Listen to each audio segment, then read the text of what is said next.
আমি একটা উদাহরণ দেই, মনে রাখবেন। হাদিসটা মুসলিম শরীফের প্রথম হাদিস, বুখারীতেও আছে, মুসলিমেও আছে, আবু দাউদেও আছে, তিরমিজিতেও আছে। বিশাল হাদিস। সংক্ষেপে আপনাদের সামনে মর্মটা উপস্থাপন করব। হাদিসের নাম হলো হাদিসে জিবরিল। একদিন হযরতে জিবরাইল আলাইহিস সালাতু ওয়াস সালাম নবীজির কাছে আসছেন সংক্ষেপে দিন শিক্ষা দেওয়ার জন্য। একেবারে অল্প কথায় প্রশ্নের উত্তরে দিন শিক্ষা। হযরতে জিবরাইল আলাইহিস সালাতু ওয়াস সালাম ওমর রাদিয়াল্লাহু তাআলা আনহু বর্ণনাকারী সাহাবী, তিনি বলতেছেন যে এমন একজন মানুষ আমাদের কাছে আসলেন যার মাথার মধ্যে কোনো সফরের আলামত নাই, খুব সুন্দর, খুব সাদা, চুলগুলো খুবই কালো। এত সুন্দর মানুষ আমরা কোনোদিন দেখি নাই। আসলেন, আবার নবীজির সামনে বসলেন। নবীজির সামনে উভয় হাঁটু ফেলে দিয়ে বসলেন। এটা হলো শিক্ষার একটা আদব। উস্তাদের সামনে কিভাবে বসবে? উভয় হাঁটু নবীজির সামনে, হাঁটু মাটিতে ফেলে দিয়ে বসলেন। বসিয়া নিজের হাঁটুর উপর হাত রেখে বললেন, ইয়া মুহাম্মদ আখবিরনি আনিল ইসলাম। মুহাম্মদ নবীজি, আপনি আমাকে ইসলাম সম্পর্কে সংক্ষিপ্তভাবে বলে দিন, ইসলাম কি? ক্বালা আন তাশহাদা আল্লা ইলাহা ইল্লাল্লাহু ওয়া আন্না মুহাম্মাদার রাসূলুল্লাহ ওয়া আন তুকিমাস সালাতা ওয়া তু'তিয়াজ যাকাতা ওয়া তাসুমা রমাদানা ওয়া তাহুজ্জাল বাইতা ইন ইসতাতা'তা ইলাইহি সাবিলা। নবীজি বললেন, ইসলাম তুমি চিনতে চাও? তাহলে সংক্ষেপে আমি বলি, ইসলাম হলো মুখ দিয়ে শাহাদতের বাক্য উচ্চারণ করা, আল্লাহ ছাড়া কোনো মাবুদ নাই, আর নবী করিম সাল্লাল্লাহু আলাইহি ওয়াসাল্লাম আল্লাহর রসুল, এই কথার সাক্ষ্য দেওয়া 1 নম্বর। 2 নম্বর নামাজ কায়েম করা।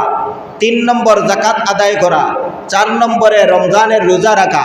5 নম্বরের সামর্থ্য হলে হজ করা। এই 5টাই হলো ইসলামের আমল, ইসলামের কাজ।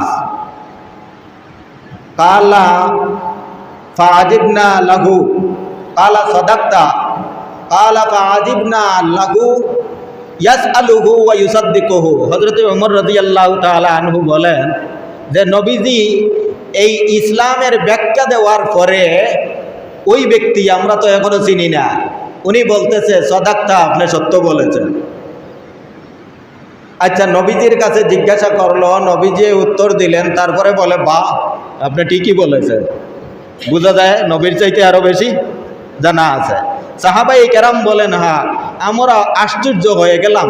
এইভাবে প্রশ্ন করা, আবার নবীজির কথাকে সত্যায়ন করা, বোঝা যায় উনি আরো বেশি জানেন, আরো অনেক কিছু বুঝেন, আর সংক্ষেপে নবীজি যা বলেছেন তিনি সত্যায়ন করেছেন। 2 নম্বরে তিনি প্রশ্ন করলেন, আখবিরনি আনিল ঈমান। নবীজি, আপনি আমাকে ঈমান সম্পর্কে বলে দিন। ক্বালা আন তু'মিনা বিল্লাহি ওয়া মালাইকাতিহি ওয়া কুতুবিহি ওয়া রুসুলিহি ওয়াল ইয়াউমিল আখিরি ওয়া তু'মিনা বিল কদরি খাইরিহি ওয়া শাররিহি। নবীজি ঈমানের ভিত্তি বললেন 6টা, ইসলামের ভিত্তি 5টা, আর ঈমানের ভিত্তি 6টা। আন তু'মিনা বিল্লাহি, আল্লাহর উপর ঈমান আনা, ফেরেশতাদের উপর ঈমান আনা, আসমানি কিতাবের উপর ঈমান আনা, রাসূলগণের উপর ঈমান আনা, আখিরাতের দিবসের উপর ঈমান আনা, এবং তাকদীর, ভালো মন্দ তাকদীরের উপর ঈমান আনা। এই 6টাই হলো ঈমানের মৌলিক বিষয়। কালা সাদাক্তা, তিনি বললেন আপনি সত্য বলেছেন।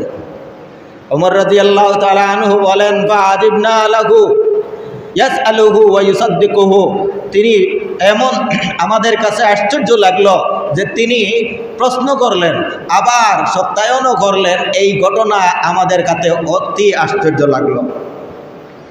3 নম্বরে প্রশ্ন করলেন, আখবিরনি আনিল ইহসান। নবীজি, আপনি আমাকে বলেন ইহসান কাকে বলে? ইহসান, ইহসান কাকে বলে?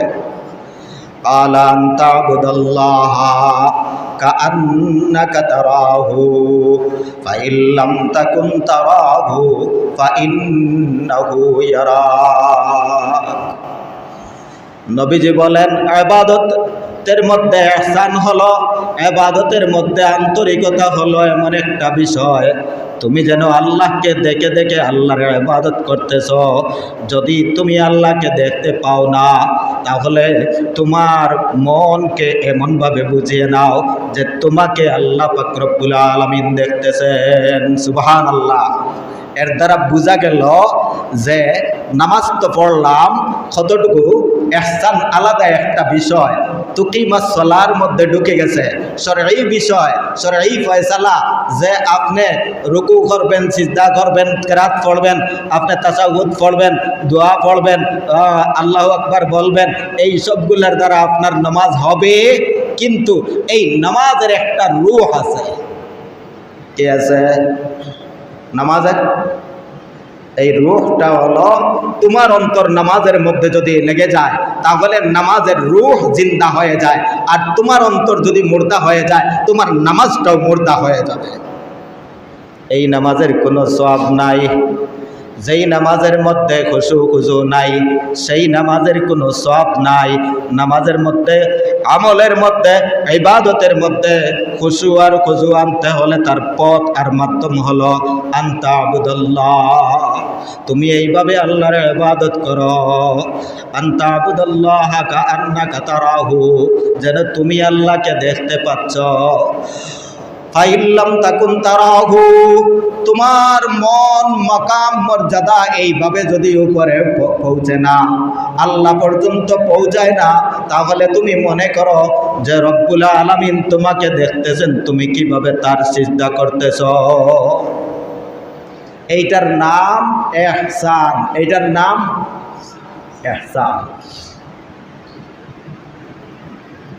আমি প্রথমে যে খুতবায়